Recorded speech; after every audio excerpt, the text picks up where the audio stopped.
As women, we very often put everybody else's needs in front of ours. And in order to keep other people happy, to comply, to check all the boxes, then we end up living a life that is so alien to us.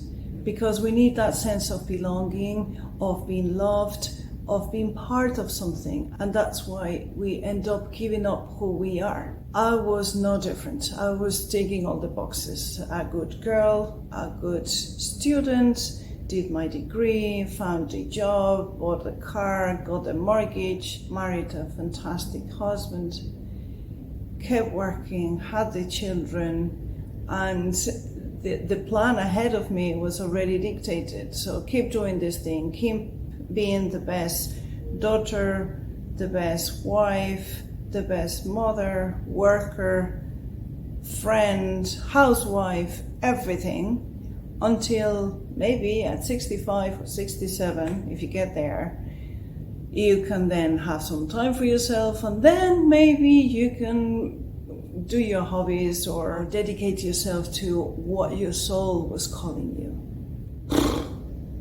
However, when I became a mother in 2000, something changed radically. I saw my firstborn there, and I had this overwhelming feeling of love for him, and I realized that I didn't want him to live somebody else's life. I didn't want him to tick all the boxes for everybody else to be happy and not to feel threatened because of who he was. I had no idea of how to preserve his essence, no idea. But I knew three things. One was that I was going to love him and his brother, who was born 2 years afterwards. I was going to love them unconditionally, meaning I would love them for being, just for being, not for what they did, not for the grades that they would get, not for not answering back, not for the partners that they would find in the future or the job that they would have or the profession that they would follow. No, just for being. And that taught me that there was a distinction between being and doing. I realized that I was judged and loved, or that's what I believed anyway, that there were many conditions for me to feel the love from those around me.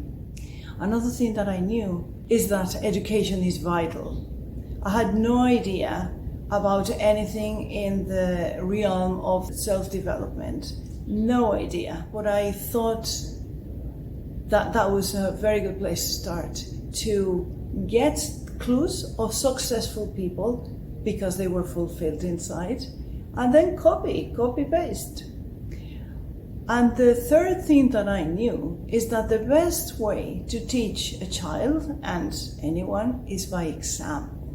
Therefore, I committed to learn new things and then to practice them so that my children could learn from me doing them, from me being them, not just from me telling them because I read them in a book or listened to them in a CD or in a video.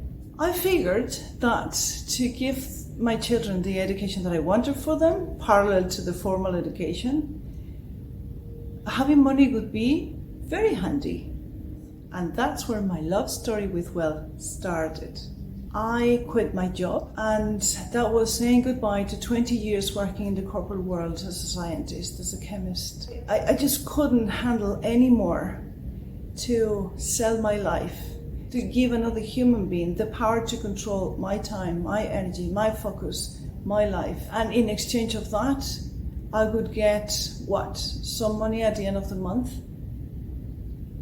I didn't have freedom of time. When I quit my job, I did have the time. Not the money, but I had the time. And I used that time to learn about money, to learn about wealth. One of the things that I learned is that money is an energy, is an entity. And the way we relate to it is the way that this entity is going to relate back to us. If we think of money as something bad and the root of all evil, and that it's very hard to get it, or that is going to drive our friends apart, then money is going to escape us, because who wants that kind of relationship? I tried several ways of creating passive or semi-passive ways of income. However, they didn't work. I know that it wasn't them, it was me. But lesson learned, let's move on. Then in 2012, I became in contact with the stock market. And the stock market taught me so much. Through the stock market, I learned that there were some traits that I had, some emotions that I was keeping behind me because I didn't want to look at them, such as greed, impatience, fear, guilt, and overall unworthiness. By looking at them, by acknowledging them, I could then choose to turn them around. Could I be humble instead of so cocky? When I made a lot of money the first time, I was so arrogant. But could I turn that into being humble? Could I turn the guilt into making a very good use of that money and create prosperity? If I were to highlight two big lessons that I learned from the stock market, would be the pair of being worthy or unworthy. That was a big one. And also the fact that I am not what I have and I am not what I do. The way that I see money now is just as freedom. It's freedom of choice. That's what money gives me. If I were to do my own interpretation of last night I had a dream, it would be a world in which everyone would be prosperous, in which everyone would have enough means to focus their energy and time to become who they were born to become. It could be a society free of the 9 to 5. I believe now that we do deserve abundance and wealth. Not only that, we can become the best version of ourselves, the better for us and the better for everyone around us. Please be abundant and receive a very big kiss from Bali.